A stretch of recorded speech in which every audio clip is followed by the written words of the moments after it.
ரஜினி முருகன் என்ற ஜாலியான படத்தை பார்த்துவிட்டு அடுத்த படம் எப்போ என்று ரசிகர்கள் காத்து கொண்டிருக்க சிவகார்த்திகேயனோ சற்று இடைவெளி விட்டுவிட்டார்.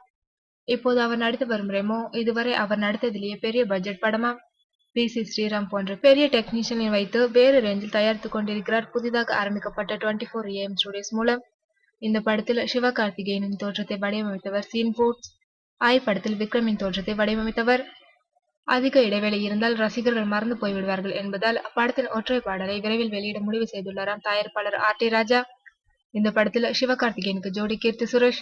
ரஜினி முருகன் என்ற ஒரே படத்தின் மூலம் ஹோகோ என உச்சத்திற்கு போய்விட்டவர். படத்தில் இயக்குனர் கே.எஸ். ரவிக்குமார் முக்கிய வேடத்தில் நடித்துள்ளார். ஹீரோவிற்கு பிறகு முக்கியத்துவம் வாய்ந்த கதாபாத்திரமாம் இது. அனிருத் இசையமைத்துள்ள இந்த படத்தின் ஆடியோ வெளியீடு ஜூன் இறுதியில் நடக்கும் என்று எதிர்பார்க்கப்படுகிறது. ஜூன் மாதத்திற்குள் முழு படப்பிடிப்பையும் முடித்து போஸ்ட் புரொடக்ஷன் பணிகள் தொடங்க உள்ளது குறிப்பிடத்தக்கது.